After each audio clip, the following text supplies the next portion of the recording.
The sons of Reuben, the firstborn of Israel, he was the firstborn, but because he defiled his father's bed in his birthright was given to the sons of Joseph, son of Israel, so that he is not enrolled in the genealogy according to the birthright. Though Judah became prominent among his brothers and a ruler came from him, yet the birthright belonged to Joseph. The sons of Reuben, the firstborn of Israel, Hanoch, Palu, Hezron, and Carmi. The sons of Joel, Shemaiah his son, Gog his son, Shimei his son, Micah his son, Reah his son, Baal his son, Bedah his son, whom King Tilgath-Pilneser of Assyria carried away into exile. He was a chieftain of the Reubenites, and his kindred by their families, when the genealogy of their generations were reckoned. The chief Jeiel, and Zechariah, and Bela son of Azaz, son of Shema, son of Joel, who lived in Erur as far as Nebo and Baal-Meon. He also lived to the east as far as the beginning of the desert. This side of the Euphrates became their cattle, had multiplied in the land of Gilead. And in the days of Saul they made war in Hagrites, who fell by their hand, and they lived in their tents throughout all the region east of Gilead.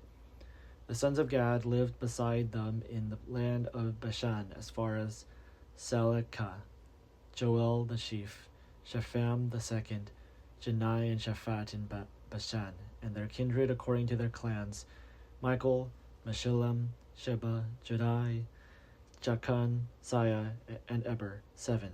These were the sons of Abihail, son of Hudi, son of Jorai, son of Gilead, son of Michael, son of Jeshishai, son of Jado, son of Buz, Ahi, son of Abdil, son of Guni, was chief in their clan, and they lived in Gilead, in Bashan and its towns, and in all their pasture lands of Sharon to their limits. All of these were enrolled by genealogies in the days of King Jotham of Judah, and in the days of King Jeroboam of Israel. The Reubenites, the Gadites, and the half-tribe of Manasseh had valiant warriors who carried shield and sword, and drew the bow, expert in war, 44,760, ready for service. They made war on the Hagrites, Jeder, Nephish, and Nodab, and they received help against them. The Hagrites and all who were with them were given into their hands. For they cried to God in the battle, and he granted their entreaty because they trusted in him. They captured their livestock, 50,000 of their camels, 250,000 sheep, 2,000 donkeys, and 100,000 captives. Many fell slain because the war was of God, and they lived in their territory until the exile. The members of the half-tribe of Manasseh lived in the land. They were very much numerous from Bashan to Baal-Hermon, Senir, and Mount Hermon.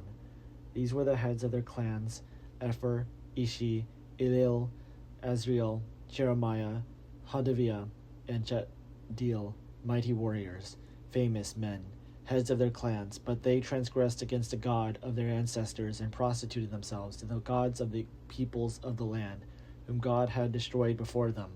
So the God of Israel stirred up the spirit of King Pul of Assyria, the spirit of King Tilgath-Pilneser of Assyria, and he carried them away, namely the Reubenites, the Gadites, and the half-tribe of Manasseh, and brought them to Hela, Habur, Hera, and the river Gozan to this day.